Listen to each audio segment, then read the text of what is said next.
C'est vrai que d'être parrain, et je sais combien c'est important pour les sportifs, pour les équipes, on ne se rend pas compte de l'aspect économique qui est de se déplacer, les inscriptions à des compétitions. Et c'est vrai que pour toutes ces choses matérielles, économiques, il y a besoin d'aide. Et c'est vrai que la fondation, elle est capitale pour que, en plus des entraînements, en plus de temps passé à souffrir et à progresser, tous ces sportifs puissent se réaliser en participant aux compétitions et en montrant leurs valeurs, en valorisant l'université par des titres.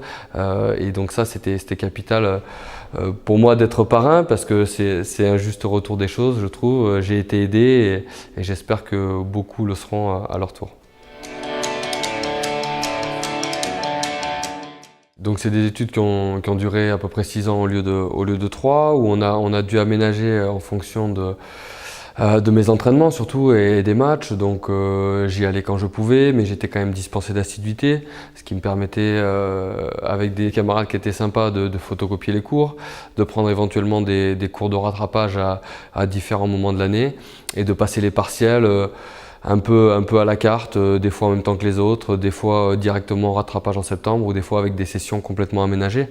Et tout ça a été capital. Autrement, c'est vrai que j'aurais pas pu suivre le rythme normal d'un étudiant, et j'aurais pas pu aller au bout de ce cursus. Ouais, cet accompagnement pour moi a été capital. Quand on arrive à l'université, on se retrouve en difficulté par rapport aux autres étudiants qui sont en avance, qui suivent les cours régulièrement. Donc on a cet aspect où on se remet en difficulté, cette fois intellectuellement, où on essaye d'accrocher le wagon, on est très à l'écoute. Donc on est dans un autre monde, et je crois que ça, tout le monde l'a bien compris de plus en plus. Et d'aider les sportifs, je crois que c'est très bénéfique, évidemment, d'abord pour le sportif, mais aussi pour les institutions qui les aident. Concilier passion, volonté, parce que c'est énormément de volonté et de prise sur soi-même que de s'entraîner, que de gérer les études en même temps, tout en sachant que c'est beaucoup de difficultés. C'est pas la simplicité que de choisir une voie ou l'autre. Donc voilà, c'est vrai que pour ça, la fondation est très très importante, et elle est capitale pour la majorité finalement des sportifs qui sont pas professionnels.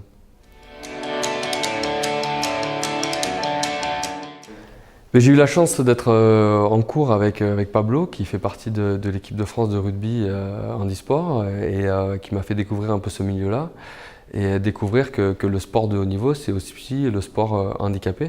Que voilà, effectivement, ils ont des difficultés sur certains points, mais ils s'entraînent pareil, ils ont les mêmes objectifs, la même volonté de réussir dans les milieux universitaires et sportifs, et que c'est exactement la même chose. Donc c'est vrai que de ne pas dissocier le sport de haut niveau, qu'il soit handicapé ou pas, je crois que c'est important d'en parler, de le faire connaître, de montrer que le soutien est le même pour tout le monde, et ça c'est une grande aide pour eux, parce que eux, le mérite est encore plus grand, puisqu'ils ont besoin souvent d'aide financière par rapport au matériel dont ils ont besoin, et ça, ils ne pourraient pas y arriver tout seuls. Donc d'avoir cet accompagnement-là et de montrer que c'est des sportifs de haut niveau comme tout le monde, c'est vraiment, voilà, je trouve, une plus-value pour l'université et une plus-value pour le sport adapté.